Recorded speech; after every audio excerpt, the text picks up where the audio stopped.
Jaya Shri Krishna Chaitanya Prabhu Nityananda Shri Advaita Gadadhar Srivasadi Gaura Bhakta Vrinda Hare Krishna Krishna Krishna Hare Hare Hare Rama Rama Rama Hare Hare.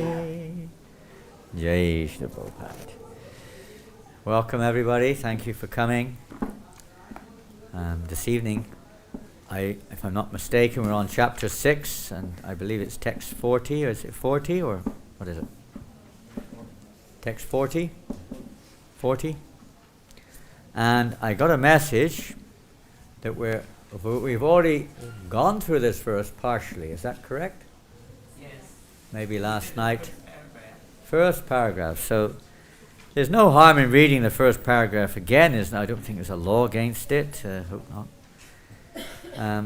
But so we'll do like that, and so at least I familiarize myself with the purport. Shri Bhagavan Uvacha Partanaiveya Namutra Vinashas Tasya Vidyate Nahi kalyana krit kaschit Durgating tata gacchati Shri Bhagavan Uvacha. The Supreme Personality of Godhead said, Partha, O son of Pritha, Naiva, never is it so. Iha, in this material world. Na, never. Amutra, in the next life. Vinashaha, destruction. Tasya, his. Vidyate, exists. Na, never. He, certainly.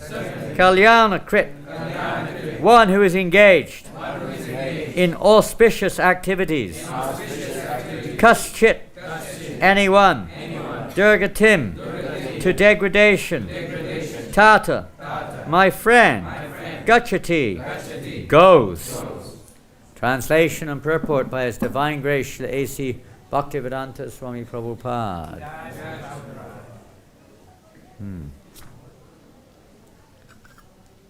Who has those cookies? We got some cookies at the last place we went. 2 boxes. Where are they? Okay. Put them here, just in case I get hungry during the class. This chapter is all about not eating too little, right? Something about that, I believe. Something about making sure you eat enough, isn't it? I think so. That's what the chapter's about, right? Make sure you eat plenty, isn't it? Is that right? Something like that. I'm sure there's some verse like that. Got to make sure if I get a little bit hungry here. Yes, that's good. Prashadam is good. The Supreme Personality of Godhead said, Son of Pritha, a transcendentalist, engaged in auspicious activities, does not meet with destruction, either in this world or in the spiritual world. One who does good, my friend, is never overcome by evil. It's interesting.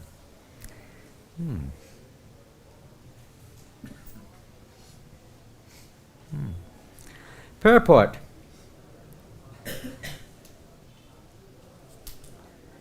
In the Srimad Bhagavatam, Sri Narada Muni instructs Vyasadeva as follows: Chaktva sadharmam charanam bhajamare bhajana pakvota patetato yadi yatakva vabhadram abuddha mushakim kovata apto bhajatam sadharmataha. If someone gives up all material prospects and takes complete shelter of the supreme personality of Godhead, there is no loss or degradation in any way. On the other hand, a non-devotee may fully engage in his occupational duties and yet not gain anything. For material prospects there are many activities, both scriptural and customary. A transcendentalist is supposed to give up all material activities for the sake of spiritual advancement in life or Krishna consciousness. One may argue that by Krishna consciousness one may not attain the highest perfection if it is... One may argue? One may attain. One may attain. One may argue that by Krishna consciousness one may attain the highest perfection if it is completed. But if one does not attain such a perfectional stage, then he loses both materially and spiritually. It is enjoined in the scriptures that one has to suffer the reaction for not executing prescribed duties. Therefore, one who fails to discharge transcendental activities properly becomes subjected to these reactions. The Bhagavatam assures the unsuccessful transcendentalist that there need be no worries. Even though he may be subjected to the reaction for not perfectly executing prescribed duties, he is still not a loser, because auspicious Krishna consciousness is never forgotten, and one so engaged will continue to be so, even if he is low-born in the next life. On the other hand, one who simply follows strictly the prescribed duties need not necessarily attain auspicious results if he is lacking in Krishna consciousness. The purport may be understood as follows. Humanity may be divided into two sections, namely the regulated and the non-regulated. Those who are engaged simply in bestial sense gratifications without knowledge of their next life or spiritual salvation belong to the non-regulated section, and those who follow the principles of prescribed duties in the scriptures are classified amongst the regulated section. The non-regulated section, both civilized and non-civilized, educated and non-educated, strong and weak, are full of animal propensities. Their activities are never auspicious.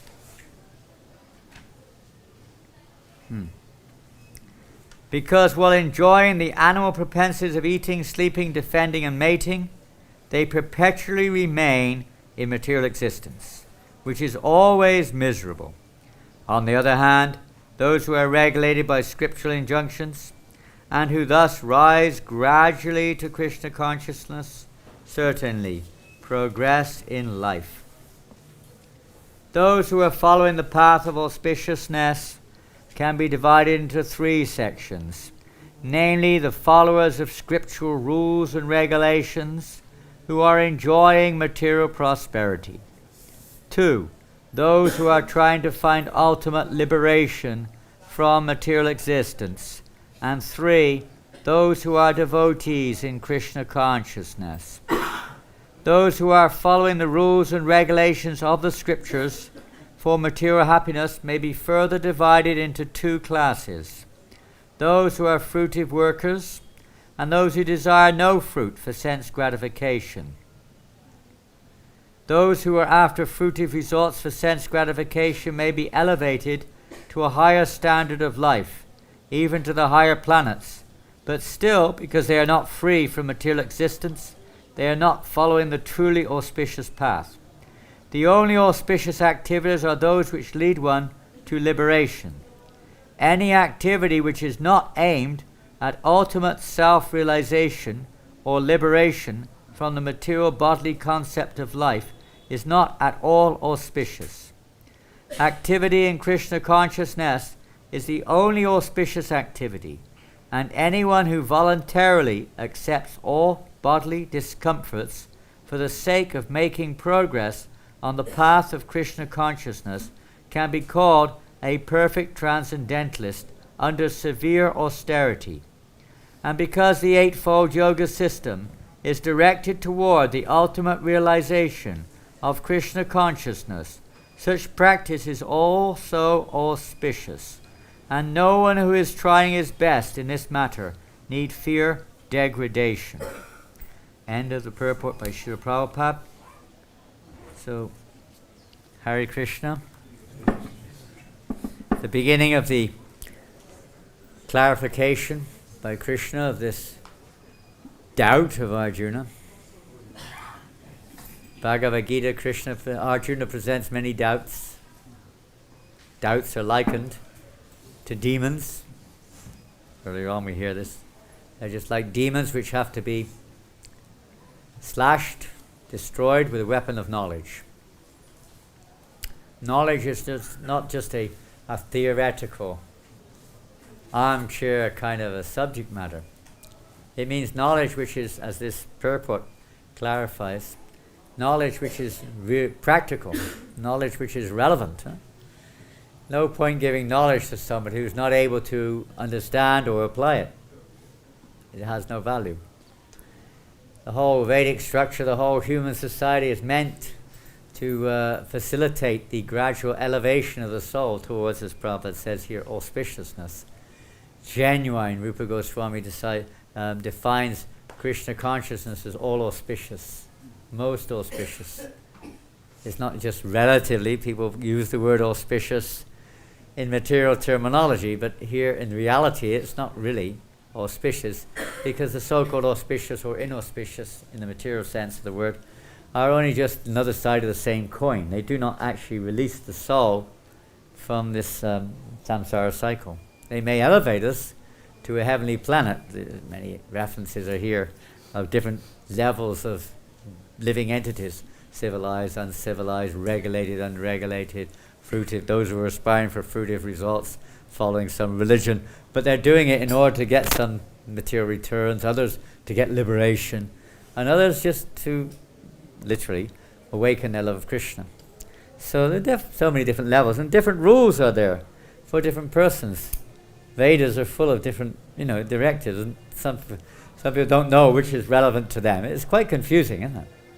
It's quite confusing. In this age of Kali particularly, it's very confusing to try to ascertain from many of the Vedas are not even available anymore, the majority in fact, and all the various other literatures which have descended or, let's say, evolved to explain different aspects of the Vedas or the practical application of the Vedas according to time and circumstance, etc. Corollaries and so many other scriptures are there, and for an ordinary person is beyond their capacity to even read it, but to speak of ascertain that which is relevant. So that's the difficulty. Bhagavad Gita, in the Bhagavad Gita, these things are mentioned, just like in this 6th chapter we're reading now.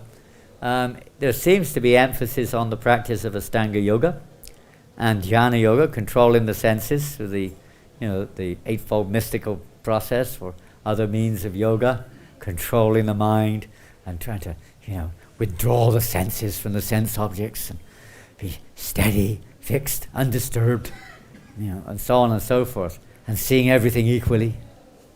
It's all very well and good, but what are people going to do with this? Even Arjuna, right? Even Arjuna said, to me this doesn't seem realistic, it's not possible. The mind is more restless, turbulent, more difficult to control than the raging wind. So even Arjuna practically saw, this is not really practical. Krishna said it is possible by regulation and detachment, but not easy at all. Especially in Kali Yuga, where most people are really, Kaloshuddha are really quite low down the chart. Not even hardly in the human category, although we call human beings. They fall almost into the non-human category. Totally irregulated, as far by Vedic standards. They may be regulated by, some sense gratificatory factors, but not by Vedic standards according to scriptural injunctions. They're certainly not following, in most cases, scriptural injunctions. So they're basically considered to be more or less on the level of animals in human Dvipadi Pashu, the two-legged animals. So what to do? Very hard for people in this age to follow such injunctions or strictures. They are there, and of course some people do, and some people are more qualified, you could say. But that's the whole point, is to take that which is relevant, information which is relevant. Otherwise, people cannot digest it. It's a mystery to them. Or they take the wrong information, something which is applicable to more advanced personalities or less advanced personalities. And you go down, or you don't go up, you certainly don't go forward. You have to take it, like in anything, you have to know where you're situated, isn't it? If we want to go somewhere, say everybody here wants to go to Mayapur, okay? And some people in Bombay, Mumbai now, want to go to Mayapur. Somebody in Chennai wants to go to Mayapur, okay? So, you may, I don't know if you have such a thing in India, but in most Western countries, they have some kind of automobile association. You phone them up and you can ask them. Nowadays you have your GPS, you don't need to do it. But previously we would get the information from the Automobile Association. How do I get there? Huh? First question they ask you is what? Where are you? I mean, they can't give you any information unless they know where you are. So knowing where we're situated is a preliminary to a progress. We've got to know what the goal is, but if we don't know where we are, it's also going to be a problem. If you don't know what the goal is, even if you know where you are, you're not going to get very far either. You've got to know both, huh? And you've also got to know the means to get from where we are to the goal, isn't it? If you're a sportsman, say you're a footballer or something, you don't know what the goal is. Are you going to win? No. You can play a good game, but you're not going to win. We have to know what the goal is also. So the goal is, at least in the Bhagavad Gita, is quite clear. And also a lot of information is given to help us to understand where we're situated. And then according to where we're situated, what we should do. Even that's quite perplexing to most of us. Even if it's there, we still can't quite work it out. So that's why we, in society, in human society at least, thank you, Hare Krishna. There's a whole structure, thank you, to help people know where they're situated. Varna ashram specifically is one aspect of that, on a practical level, to help a person to advance. Because the whole Varna ashram system is developed for that reason. It's Daivi Varna ashram, it's not just Varna ashram. As Prabhupada mentions here, even if one is following all the rules and regulations, what's the use if one doesn't know the goal, or one's not working for the goal? You're not going to win, are you? You may be brilliant dribbler or whatever it is, but you're not going to win. You've got to know the goal, and you've got to know how to reach that goal. And you've got to know everything we're doing is to reach that goal, isn't it?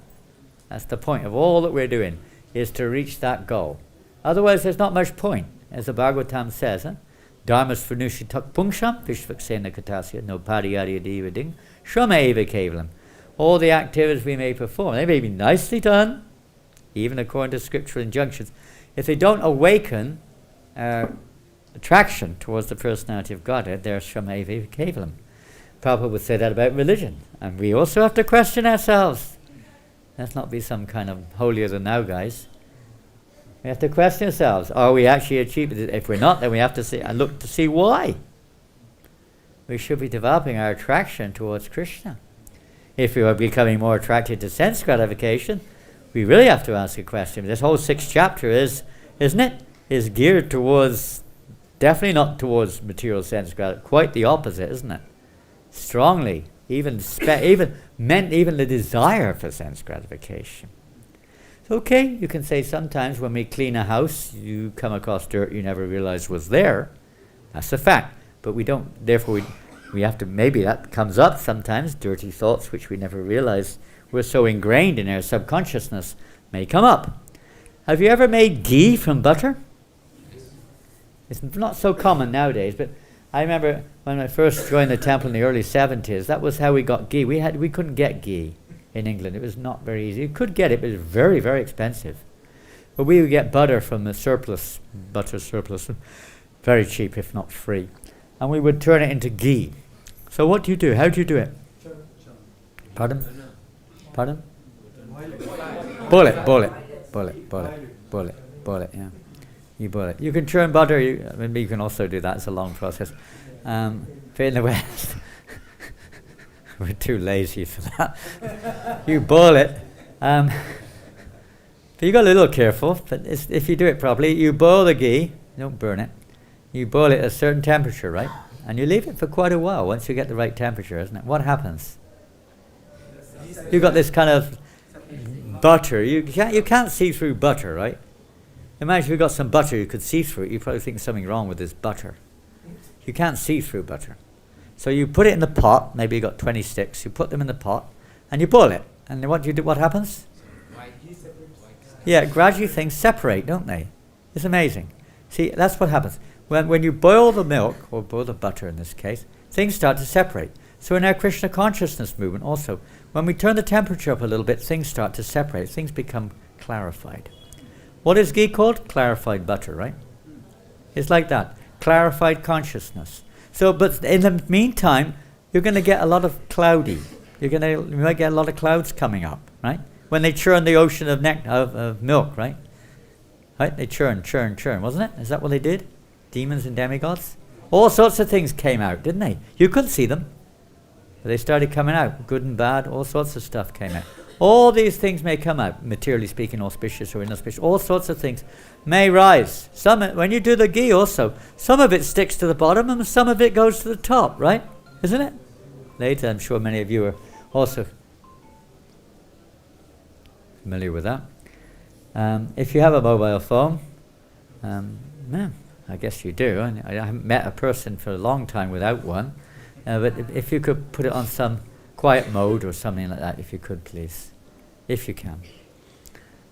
So you see that. Some goes to the top, some sticks to the bottom. Yeah, isn't it? What do you do with the stuff on the bottom? You leave it. You don't disturb it, right? Don't get into it. Don't get, oh my goodness, there's stuff on the bottom. You get your metal spoon. You're cooking in an aluminium pot, particularly. And you get your metal spoon and you scrape the bottom. Got to get that stuff off the bottom. The worst thing you can do, from many points of view. Leave it alone. Don't go there.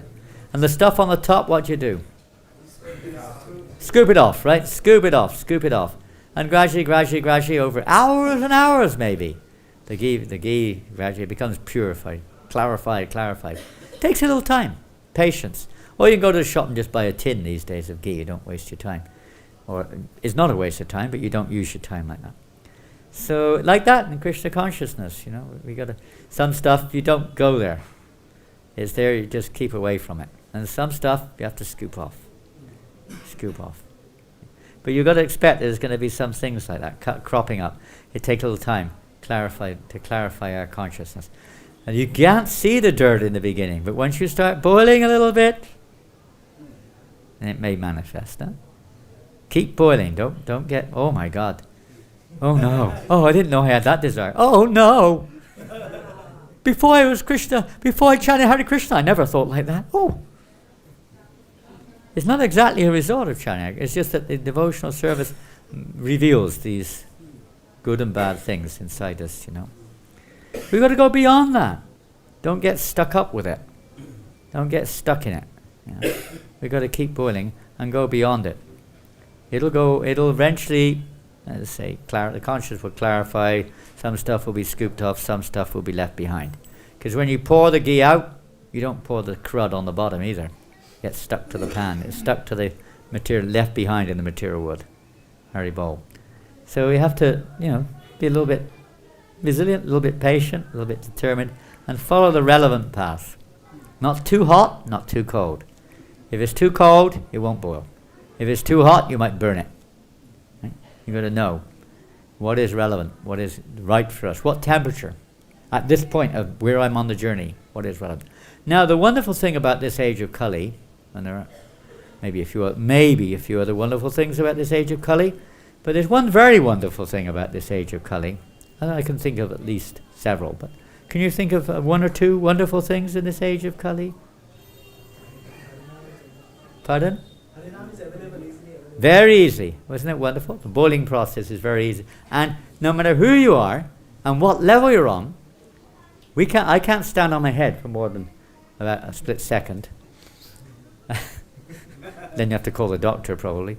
Or maybe I can do it still, I don't know. I haven't tried for a long time. But most of these things we can't do. You can't sit still for very long usually. Not for long, usually. Staring at the tip of your nose and sit absolutely straight, fearlessly sitting there, like that, isn't it? It's very hard on deer skin and in the holy place, facing this way and that way, undisturbed, meditating on the super soul in the heart, undisturbed, unwavering, mind unwavering. People can't do that. Only if it's their favorite television program they can do that for a little while, isn't it? Sometimes you can't get through to, or they're on their mobile phone or something, you can't get through to them, they're fixed. But even that is not really fixed. It's always, oh no, always changing. People are not very focused, not very resolute in their purpose. Their intelligence is very weak. So in this Kali Yuga, no matter who we are, and another wonderful thing, tell me another wonderful thing about this age of Kali, that's Srimad Bhagavatam, but that's always there, but especially in Kali Yuga, Anartha Pashamam Sakshak, Bhakti Yoga Dhokshiri, that the Bhagavatam in this age of Kali as was asked, requested by the sages, to whom the religious principle is now gone. And Goswami Goswami then explained, Srimad Bhagavatam is now present. Yes, that's wonderful. But that's always there, but it's specifically, you can say, shines and stands out in this Kali Yuga. Way above everything. What else? Very good. Chaitanya Mahaprabhu has appeared in this age, hasn't he? In this Kali Yuga. He doesn't appear, does he, in every Kali Yuga? Huh? Not in every... Gaur Narayan, it said, appears in other Kali Yugas, a form of Narayan, also golden. But he doesn't give the Mahamantra. He doesn't give Krishna Prema. Maybe some Aishvarya Bhavs, like that, but not Madhurya and not Prema. In this age, Lord Chaitanya, and not freely. In this age, Lord Chaitanya, Lord, the Supreme Personality of Godhead, and Srimati Radharani combined, appear, and they give the highest, most auspicious, beyond and above even people's imagination of auspiciousness, isn't it? They've appeared in this world. Most people don't know. And they've given, it's such a nice way they've given us. Lord Chaitanya is described, Chaitanya Charitamrita Kaviraj Goswami describes how the Lord appears in this age, particularly to taste Krishna Prema, along with the congregational chanting of the holy name. In this way, he is distributing this nectar, even to along with his followers, along with his expansions basically, to all the untouchable people of this age. In this way, he's wove a wreath. You know a wreath? What's a wreath? Who knows what a wreath is? It's not a commonly used English word. What is a wreath? You know what it is? Yeah, that's right. It's going around in a circle here. What does that mean? They use it for Christmas most of the time. For? Christmas. Christmas. Yeah, they use it at Christmas time. You see the holly wreaths going around like this. Yeah, round one. Or sometimes, especially in cremation, when they put it on the cemetery, you see them there. It means, basically, it's not a garland exactly, it's round, perfectly round like this. Like the world, whatever it may be, I don't know, people argue about what the world is. I think it's triangular, but some people, not many people agree with me.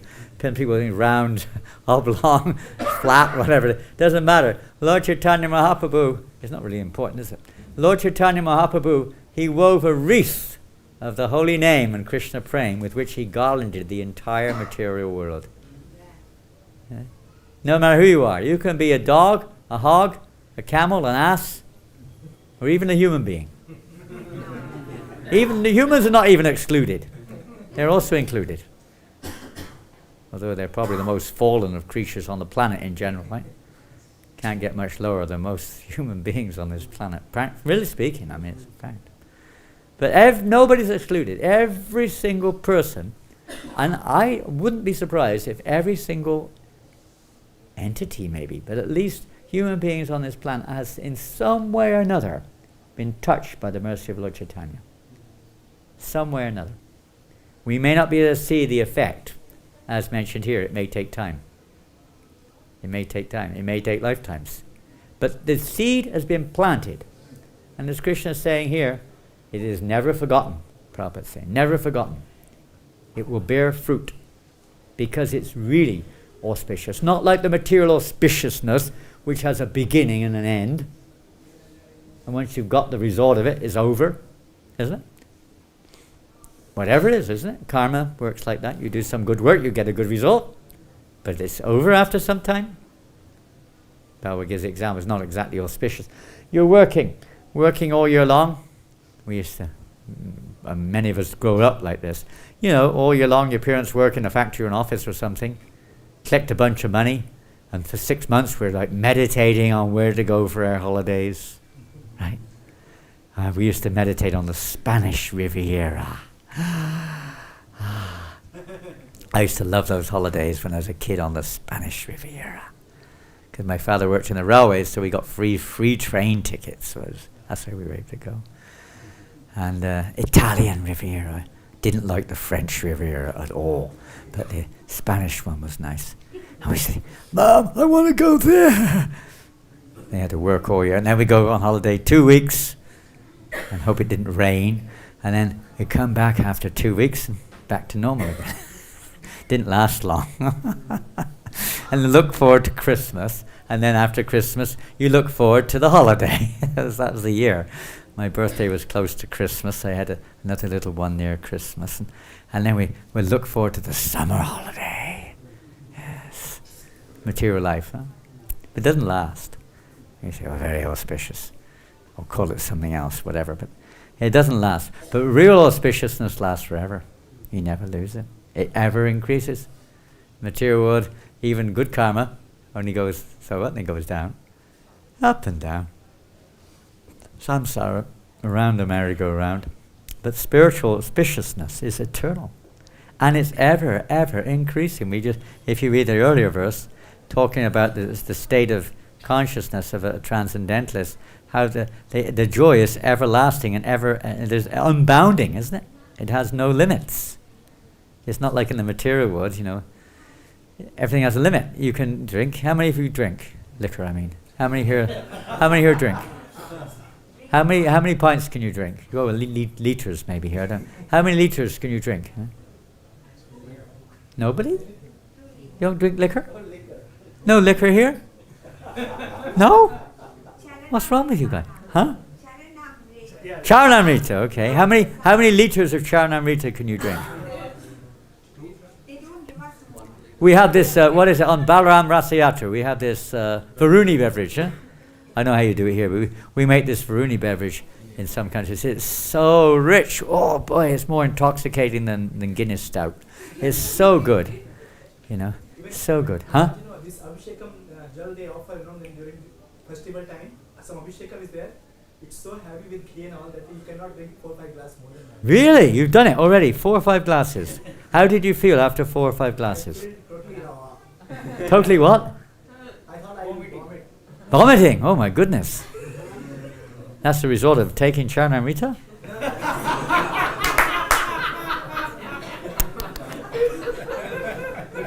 Overdose. Huh? He had an overdose. Yeah, the same thing, and even in our so-called practice of devotional service, we've got to know the dosage, you know. Medicine, you want to know the dosage. Some can take more than others. The same with liquor. When I was a liquor drinker, you know, I didn't like liquor, I never liked it, but you know, we were in an association of people who do take liquor. You kind of have to take liquor, otherwise they think there's something wrong with you, you know. Or you think there's something wrong with yourself. So you kind of have to go along with the show, but horrible stuff. But, you know, maybe 1, 2, 3, 4, 5, 6 pints of liquor you can take. And then you're starting getting a bit spinning. And then one more, as you say, one more glass of Charnamrita, it's like... Unless you're from France, they used to do it purposely. The royalty in France used to purposely do that. They would make themselves vomit, and then so they could take it again. They were really expert sense enjoyers, I tell you. They were really into it. You can see the result. They had their heads chopped off, believe me. It's the result of becoming overindulgent in sense gratification. But the point being, you can only take so much. You get a bit of pleasure for a while, and then it turns into misery, right? And it only goes so far, and you spent all your money. Maybe lost it as well, and borrowed maybe, lost it. Oftentimes you lose your money when you get drunk. Someone just snatches it from you or something. Because you're not in control of your senses, you're not sober. Like that, material life is like that. Everything's like that. It comes to a peak and it goes down again. Huh? Even if it's a good one, that's a bad one. But even if it's a good one, how long did it last? No, if I probably be reading yesterday, probably saying, oh, your charity work. He was talking to somebody, what's his name? Jackie Vaughan. Jackie Vaughan was a black politician in Detroit. You know, nice man, really, very nice man, but very favourable. And he was admitting that what he was doing was really no good. They was trying to do welfare work to uplift the poor people. Probably saying, well, what's the result? There are more poor people than ever were. Where is it? What's the benefit of all this? There are starving people. There are sick people. It's going on despite all of these things. So where's the real benefit? Where's it really getting us? And he admitted that. He said, it's true what you say, but that's my job, you know. And he could understand. Prabhupada was explaining to him what real auspiciousness is, what real welfare work is, you know. To bring this to an end is the path of liberation, the path of Krishna consciousness is the only, you can put it under different names, it's not monopolized, but the principle, the path of liberation, the path of Krishna consciousness is the only auspicious path. Every other path leads to something short of that. At most it leads to some kind, well, liberation we mentioned, that's also categorized as auspicious, but not completely, it's only partial stage, but at least it's auspicious. But going to the heavenly planets is just a temporary holiday. You're going to come back again. You don't stay there. Unless you become Krishna conscious, you can't go forward either. You're up, you're down. You work hard, you go up, then you come down. And you may go down further. It's up and down like this, different species of life, different planets, different this and that. It's not really auspicious. You're keeping it in the dark. Just giving someone, you know, a torchlight in the dark may seem good, but it's not really the solution. Solution is to get into the sun. As long as you're in the dark, things are not clear, and fear will always be there. When you've noticed, when you're in the sunlight, there's not much fear, is there? I mean, there may be, but I mean, like noises, a bang. You know, in the dark is oftentimes easily some movement. You kind of, what was that? What was that? Where's that? Who's that? You're much more tendency, especially ladies, right? Isn't it? Ladies, psychology usually is a little bit more easily afraid of maybe it's a mouse, but you don't know what it is. You know, even if it is a mouse, you'll be afraid. But whatever it may be, you know, it's dark. In ignorance, we're afraid. Fear is there where there's ignorance. So as long as you keep people in ignorance of their actual identity, you're not really doing anything auspicious in the real sense of the term, because you're keeping people in darkness. Feeding them, clothing them, material education, all these things is simply keeping people in ignorance, keeping them in the darkness. Maybe they feel more comfortable in the darkness. You know, you're surrounded with other people who are telling you, don't worry, it's okay, I'm here. You know, you've got a nice bed to lie down in, you've got a bit of money in the bank, don't worry.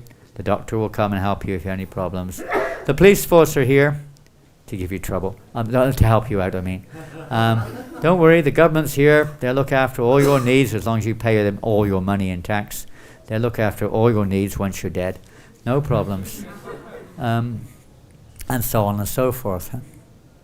And as people are putting up big... I'm happy now, I've got a big fence around my garden. I've got 6 guard dogs, or 6 langur monkeys to guard my property. I got alarm systems set nicely. We got CCTV cameras everywhere. No, nothing to worry about anymore. Why the hell have you got all those things? Previously, you didn't need any of those things. Even in our lifetime experience, it's gone from one. The street I lived in a little tiny industrial street, no gardens, nothing, house to house, back to back, no bedroom, no bathrooms, rather, no kitchens, nothing in these houses. But every door was open. I could walk into anyone's house in that area, and they would welcome me like their own son. And that was in England. Oh, would you like some biscuits? Uh-huh. Yes, thank you very much. Ooh. You know, little kid, eat the biscuits. You go to the next house, you get a glass of orange juice or something. You know, everybody was like friendly, and I like that. Even in England, it was like that. You don't even know who your neighbor is now. You don't want to know. Literally, people are living in an apartment, they don't even know the person next door is sometimes. They don't want to either. You know, the whole world has become so degraded, so impersonal, and so what to say, irreligious isn't the word for it. Just so degraded. So Vedic society was very scientific. Varnashrams is so scientific to accommodate every single person, not just materially, but in a way that unknowingly or knowingly, they will advance towards the purpose of life. Even the animals, everybody, they were completely oblivious, unknowing, but were given that chance to go forward and not just remain in this endless, almost pointless cycle of birth and death. How to go forward?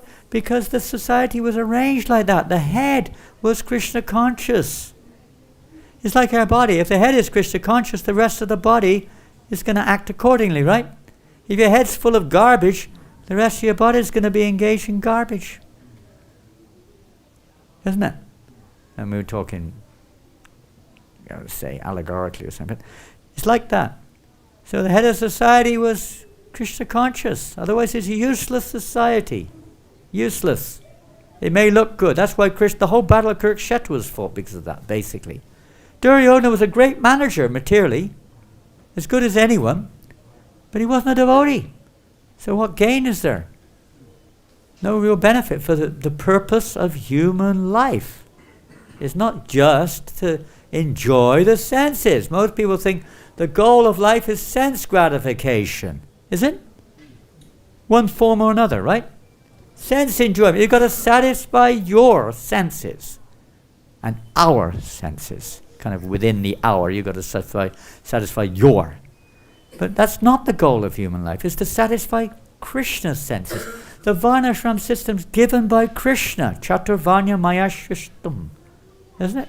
Guna Karma Vibhagasha is given by Krishna for the benefit of the whole population. Okay, Kali Yuga, things have fallen down. Therefore, Lord Chaitanya has given this accessible, you could say, process to one and all, Harinam Sankirtan. And no matter what situation we're in, even if we're in a dog's body, you can take part in Harinam Sankirtan. Isn't it? You've seen dogs take part, I'm sure. Have you seen dogs take part? Many times, right? Whatever they got in their mind, I do not know. But they seem to be taking part. Sometimes they're jumping up and down with us, barking, trying to bark along with the kirtan. Jumping up and down in the kirtan, going round in circles with us like this sometimes. You get all kinds of amazing realizations how this movement is really the only real auspicious.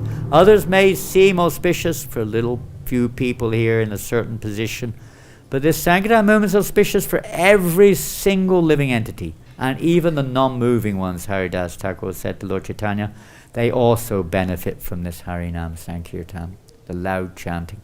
It's the only saving grace in it. And any single person, as his purport infers, anyone who gets a little drop of that, even if they are still engaged in sinful activity, they may have to suffer, Prabhupada says it here, the reactions for that, but the result of that little contact with Krishna consciousness will never ever be lost. Neha bikrumo nashosti bhaktavayana vidyate. From Apyasya Dharmasya Trayate Mahatobayat. Earlier, second chapter of Krishna, right in the beginning practically of Krishna's instructions, he says that. There is no loss or diminution on this path. Even a little bit of advancement can save one from the greatest danger, which is falling down into total ignorance. That little bit of devotional connection guarantees that person the chance to have more in the future, next lifetime usually, or in this lifetime, the chance to grow. I was saying the other day, the result of chanting, one time Prabhupada said, what's the effect of chanting? Prabhupada said, the effect of chanting is more chanting. Maybe in the higher stages is also more chanting, it'll be more than that as well. It'll be a loving reciprocations and so on and so forth. In the beginning you don't think like that, it's kind of just, most people at the very beginning are not even thinking of anything, they're just, hey, Hare Krishna, hey. And then they go on and they see another Hare Krishna somewhere else. Hey, Zaharas again. Hey, Hare Krishna, hey. Or whatever it is. They're making advancement in spiritual life. Hey, the Hare Krishna should be kicked out of town. Kick him out. They're making advancement. Krishna here is Hare Krishna. Right? Their spiritual life is, they may have to have a kick because they said kick him out, but they get the benefit of Hare Krishna as well. Maya may kick them a bit, kick them out, but then the Hare Krishna will stick. You know. It's so auspicious. This is a special mercy of Lord Chaitanya Mahaprabhu in this age of Kali and his pure devotees, the followers of Lord Chaitanya, particularly Srila Prabhupada. Goodness me. Probably the most auspicious thing that has ever happened, practically speaking, was Srila Prabhupada's coming to the Western world, wasn't it? If Prabhupada hadn't come to the Western world, where would we be? Where would we be? This temple wouldn't be here. I don't think most of the temples in Vrindavan would be here. The new ones, right? Or even the development you may like or not like, but the fact of the matter is that this Krishna consciousness is just burgeoning, it's just bursting everywhere because Prabhupada went to the Western world. That's the reason. He wasn't going very far before, really, honestly, whatever people say. Quiet. Even when I first came here, and some of you were here before me perhaps, in the mid-70s, Vrindavan wasn't much different to when Prabhupada was here, except the Krishna Balaram temple was here. That was the beginning, really. Hardly anything. As you know, there's hardly anything on this Bhaktivedanta Marg, Chatikar Road at that time. Nothing. It was just like an empty lane going out into nowhere. Well, I went to the main road, but there was nobody on it. A few bicycles, once in a while a bus, twice a day I think the bus came along. Once in a while an old, ambassador taxi came rolling down. Very little, much to that. It was really, really quiet, really quiet. And now you can see, for better or for worse, you can see what's happened. And not just here, so many places, all over the world. There was nothing. Nobody knew anything about Krishna. One of the Hindu gods. That's the best they knew. Right? Vegetarianism. One big man in the Vegetarian Society said, actually, to tell you the truth, one of the main reasons is an upgrade of vegetarianism is because of you guys. So many people becoming vegetarians. In some countries it's 10% or more now in the Western world. Vegetarian. It was probably 0.01% when I was a kid. When I became a vegetarian, my parents thought I should go to see the psychiatrist. I was probably the first vegetarian in the whole town, probably. Maybe, I don't think there were any Indians. Maybe a few Indians were, I don't know. There weren't many, there were only a few Indians there anyway. It was unheard of to be a vegetarian. Only people who were really sick, they had some physical reasons. Otherwise, vegetarian, what's this, are you crazy? They couldn't relate to it. Now it's like, everyone's got to cater for vegetarians. It's like part and parcel of society. It wasn't like that. A lot of that's due to, we're not saying that's auspicious necessarily, but it's facilitating possible auspiciousness. And Prabhupada coming to the Western world. None of us, this temple wouldn't be here. We wouldn't be here. None of us would know. I mean, the Indian devotees here today would know something, but not the real thing. Not the full thing. Very rare. Some of you may, but not many. All due to Srila Prabhupada, the most auspicious thing that's happened. Perhaps, Lord Chaitanya Mahaprabhu and all the other great pure devotees, but in one sense, for the world, it's the most auspicious thing. Because Prabhupada is doing what Lord Chaitanya wanted. Lord Chaitanya spread Krishna consciousness around India, what we call it. Bhakti Vinod Thakur also spread Krishna consciousness wherever he went, many Namahats and so on in part of India. He published a lot of books, sent his books to the West. Bhaktisiddhanta Maharaj sent some disciples to the West, but didn't achieve very much with all due respect. But Prabhupada himself came to the West, alone. Isn't it amazing? And, because what a powerful tree, what a powerful, giving these fruits, so powerful. And we can only do a little bit to try to plant the seed or awaken that in other people's hearts, plant that little seed. Prabhupada somebody gives the example, it's like radiation. We're all affected, but we may not be conscious of it. But in places where there's like a nuclear bomb or some radioactive, nuclear reactors, leak or something, you get the radiation. It sticks. It doesn't. It goes. It can gradually destroy you. It grows. You don't see anything. It just gradually kind of works its way on you, eats you away or whatever it does. It's like that. Cancer, similar thing. Just once it's there and you don't do anything about it, it just grows. So devotional service, when that seed's planted, it's just a matter of time. That's all. matter of time. But we just want to speed it up a little bit and be a more effective instrument for that, dissemination of Krishna consciousness. Because as long as we're maintaining our own agendas and our own mental desires and mental activity and physical sense enjoyment and so on, compromising whatever it is, the less that the actual effect, less the effect of our preaching or our interacting with the world will be. The purer our consciousness is, and the more the sincere we are, the more Krishna consciousness it will be easier to affect others' hearts, put it like that. They'll be immediately affected, more so. Of course, people may be very thick-skinned, as we say in English, with very crust, very many layers around their consciousness. So it may take a little time, but it'll have more effect. Lord Chaitanya, being the Supreme Lord, was able to awaken Krishna consciousness in the thickest of consciousness. Even animals and birds and jungle creatures were immediately awoken. We can't do that. Prabhupada said we can't do that.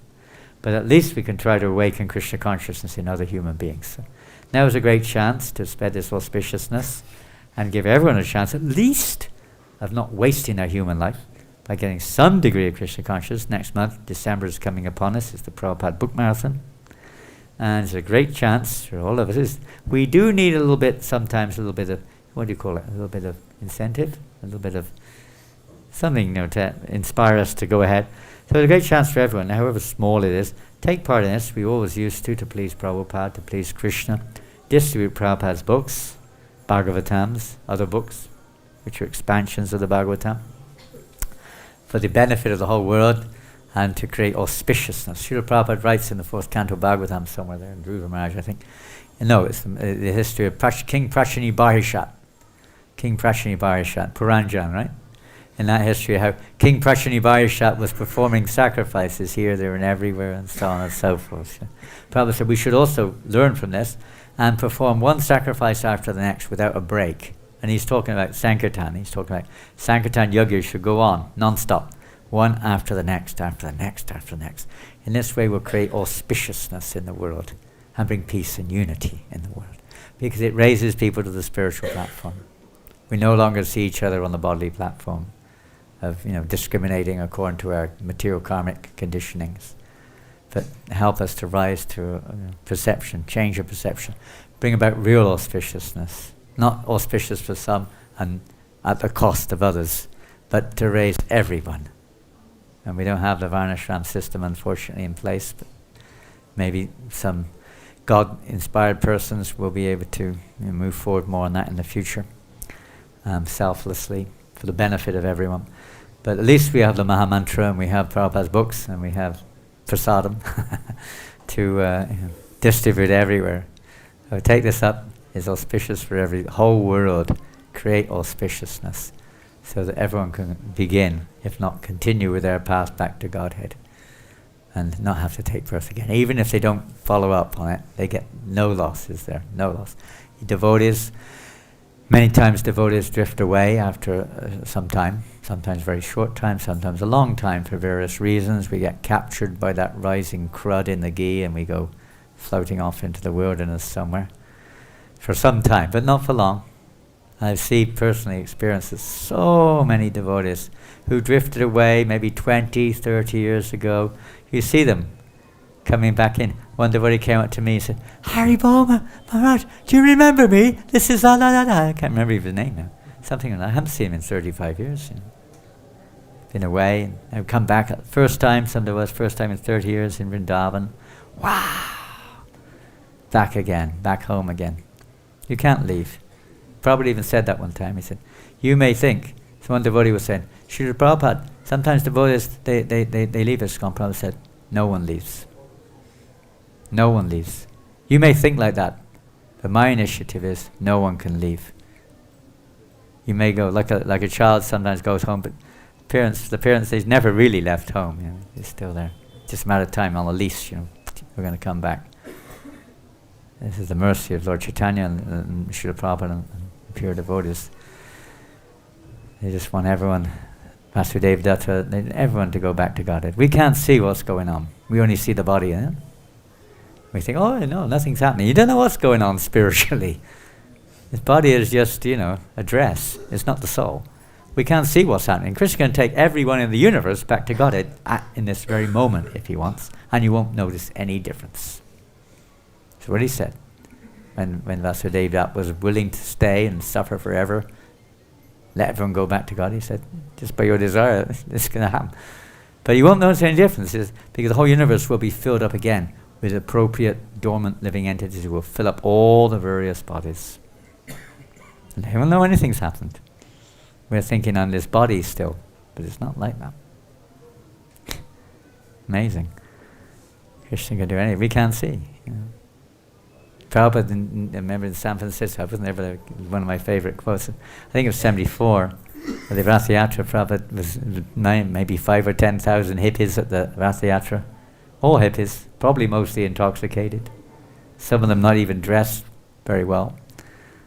They thought they were dressed well, but very cheap dress, put it like that, very economic dress. And Prabhupada sat there and said, all you boys and girls who are here today who see Lord Jagannath on the Rath car are going back to Godhead in your next lifetime. They probably didn't even hear what he said. Pure devotee can do that. We can't we can't imitate, but just see how it can be. It's not the body that's going back to Godhead. Of course, the mind has to be purified, but Krishna can do anything. It's the soul that goes back to Godhead. Hare Krishna, Krishna Krishna, Hare Hare, Hare Rama, Rama Rama, Hare Hare. Jai Prabhupada, Srila Prabhupada ki jai. Any questions?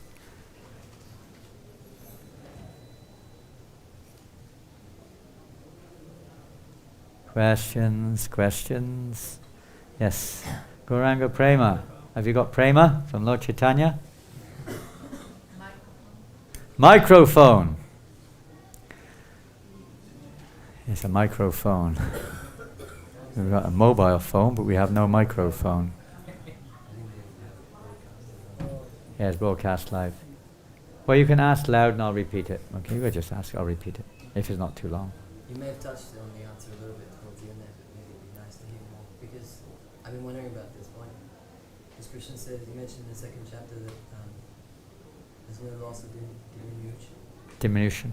But in this verse he says that one who does good is never overcome by evil. But we do see that there are some devotees like Dvivida Who? Dvivida the gorilla. Dvivida the gorilla? Dvivida the gorilla. Dvivida, is he here? He's an associate of the Lord Ramachandra. Oh yeah, a great devotee of Lord Ramachandra. But then he becomes this horrible being. Well, it couldn't be that horrible. He was with Lord Balaram fighting away there, wasn't he? Very fortunate. What does this statement mean? Like, one who does good can never be overcome by evil, because we sometimes see examples. Ramachandra Puri as well. Yeah, well, it depends. Of course, you were talking of exceptional situations here of personalities who are, generally speaking, eternal associates of the Lord. They're not ordinary living entities. They play parts like Duryodhana. Prabhupada said Duryodhana is an eternal associate of Balaram, devotee of Balaram, just playing a part in a Leela. You think of him as number one archdemon in the Mahabharata, rightly speaking, but Prabhupada clearly says, because Hari Story asked him, why is Lord Balaram always seems to be so kind to Duryodhana when he's like number one demon? It's contradictory, isn't it? Even with Dvivida, the gorilla, he had a bit of a misunderstanding with Lakshmana, and he's come back again now to clear it up. So, Prabhupada said, because Duryodhana is an eternal associate of Balaram, he's just playing a part. They play parts for the Leela, to show what not to do and what to do. And what happens if you do the wrong thing, and what happens if you do the right thing. They all take different parts. They're acharya, they're teaching by their example, you could say. Though they don't appear to be devotees, they're playing a part to show us how, from our point of view, the meaning is a little different. Overcome by evil, one who does good, well, it depends to what degree we talk or what level we talk about that, good and evil. Evil is really anything separated from Krishna.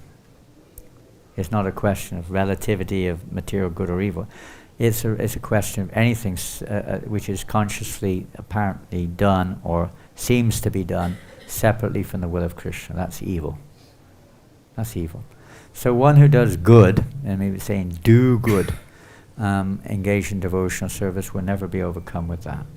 They may temporarily appear to be overcome, but they won't be overcome. Just like Dhruva Maharaj was temporarily seen to be overcome by the Yaksha's array of mystic power, but he wasn't really, he was still there. He wasn't absolutely overcome. He wasn't carried away by it. So it appears that a person may be, but it's only for some time to learn what?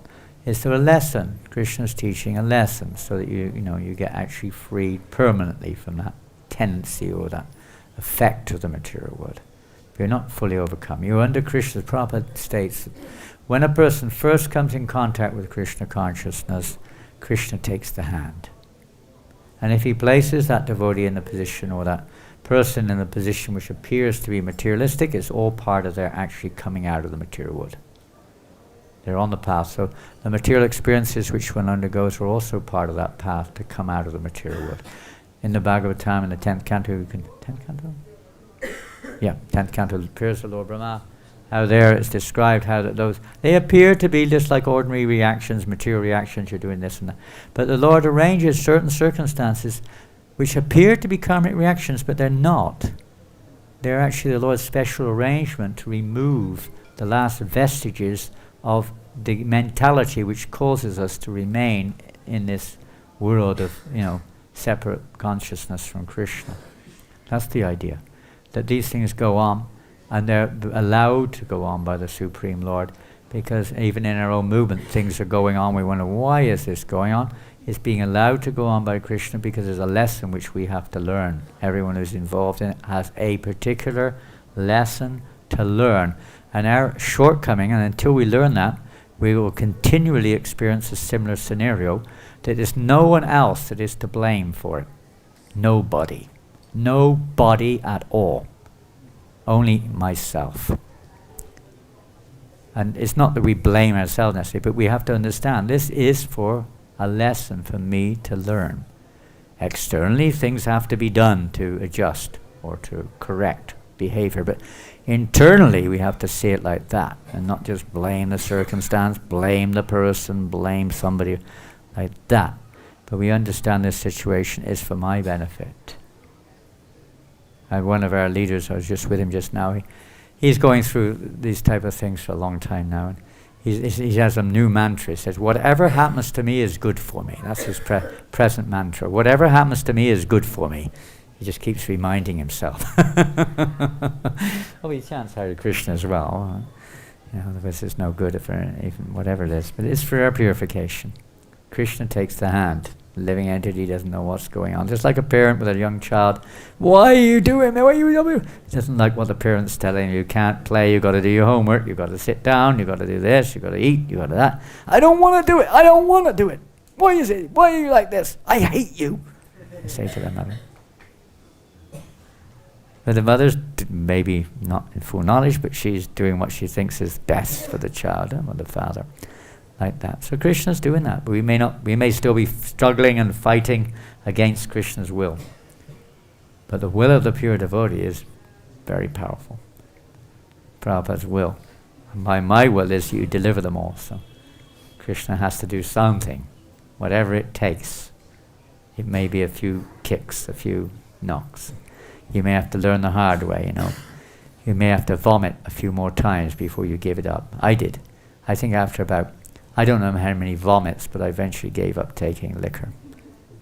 And I don't know how many, I had a lot of good trips and a lot of bad trips on LSD, but eventually I gave it up, I realized that this is not for me. Sometimes you have to have a few kicks before you give it up, It looks like why, but it's this one form of teaching. Maya's business is to teach as well. We have to learn the lesson. Fear not that although it appears when it falls away, but it's just whatever it takes. If we're very much attached or there's some heavy thing we've done, we've got some heavy kind of like purification or something, it might take a little long, but it'll happen. Eventually we'll come to our senses once that seed is planted. Be confident. Hare Krishna. Anything else? Yes, Sadhu. You mentioned that mind can be controlled by regulation and detachment. Krishna says that, yeah. So, can you please elaborate more? Yeah, by regulation and detachment. Well, that's exactly what this movement's all about, isn't it? You're regulating your activities, is it not? Regulating activities, whatever those are, we regulate. Regulate whatever they are, and we're at different stages, so it's not that we can't imitate somebody at a high stage, but regulate your activities, chanting, hearing, remembering, worshipping, or whatever it is, even if they're mixed. You're grihasta, you're having some interaction with the wife, should be at least regulated at first. Eventually, if we become purified, there'll be no interest. Regulate the activities and detachment. That means, to the extent of, we could say easily, association. Taking the best association we can. Try to avoid the association which further entangles us or causes us to become even more inclined towards that kind of sense gratification. In other words, if you're coming to Krishna conscious, you're a meat eater or a drunkard or something, you want to try. If you associate with drunkards at the early stages, it'll be difficult. It's like with preaching. When you're more advanced, like Lord Nityananda, he would go into a liquor house. In the beginning, with other devotees, you may also to preach sometimes, but generally speaking, you've got to be careful. If you're, coming from this, you avoid that type of and try to associate with the favorable association. Read the Nectar of Instruction. Try to follow those principles of the first few verses, and try to take good association. It doesn't mean detaching yourself entirely. It means attaching oneself to the favorable. Lord Kapila Dev says, every learned man, every learned man knows the greatest entanglement for the living entity is our association or our attachment to the material sense gratification, or persons who are attached. That's the most entangling thing. And that same attachment, when transferred to the self-realized souls, is the cause of our liberation. So that's the detachment. We try to become attached to the chanting and prasadam and devotees and temple and like that. And in the home, trying to make your home a temple. Try to become like that. And on the other side, minimizing our, especially unnecessary association, minimizing it or avoiding it altogether, depending on if you have family commitments, you have occupational commitments, you have social commitments, but only try not to let it go too far and to the extent it may irritate us, and again indulge in sense gratification. So we've got to be careful of that. Detach ourselves, so be detachment from that. And within the mind, of course, we have to try to occupy our mind positively, same thing, by hearing, chanting, and remembering Krishna or devotional service. Prabhupada said in one place, I can't remember where, but he said, if you try to focus your mind on how to spread Krishna consciousness, this is the most effective way to get free of the tendency to, be carried away by the mental thoughts, the concoctions, the desires for mundane things. By trying to think how I can serve, how I can engage myself in helping to spread Krishna consciousness. Because we're not so, honestly speaking, most of us, thinking of Krishna and, like that. But we can think of how to spread the message of Krishna, practical. And that then, by Krishna's grace, as the heart becomes cleansed, and naturally more and more the mind or the consciousness will be more occupied in relationship with Krishna. And chanting Hare Krishna. Keep chanting. Even if all these dirty things keep popping up. That's the earlier verse, wherever the mind wanders due to its flickering and unsteady nature, draw it back under the self, right? So like that, mind will wander, just draw it back again. And chanting Hare Krishna, or thinking how to do my service or whatever it is. Some service where you can... I used to find that, my favorite service was cooking. It really occupied my attention, 100% absorption. And trying to remember this is for Krishna, it's not for my belly, it's for Krishna's pleasure. Really good service for many. Making flower garlands, I love making flower garlands, another wonderful meditation. I hardly do it. Buying the flowers, one of the best times of my life was when a younger devotee, I had to go to the flower market to buy the flowers for the deity. I was dreaming of the deity with the flower garlands on, I wake up, sometimes I have nightmares. Oh no, the color of the flowers is wrong. Oh no! I see it in my dream, I'd be seeing the deity, dressed in a color, and the flowers look awful, completely the wrong colors, I wake up, oh no, what I realized it was a dream, it was really a good experience, I mean, I wasn't thinking of Krishna exactly. It was in a sense, but it was like, seeing it like that. So a service like, or how to, whatever it is, they're doing books or something or other. Something in the beginning, the service. That's why Prabhupada says the first taste, in the beginning of the Gita, he writes that. The first taste is usually for the service itself. Not so much for, wow, look at Krishna's eyebrows. Oh, the ear. Not like that or something. Earrings and... You may, but it's generally the occupation of our intelligence. Use of our intelligence is how to keep the mind engaged in service of some kind or another. How to preach, how to worship the deity, how to do this, how to do that, and so on. Do you understand? Srila Prabhupada ki jai. Gaur Premanandi.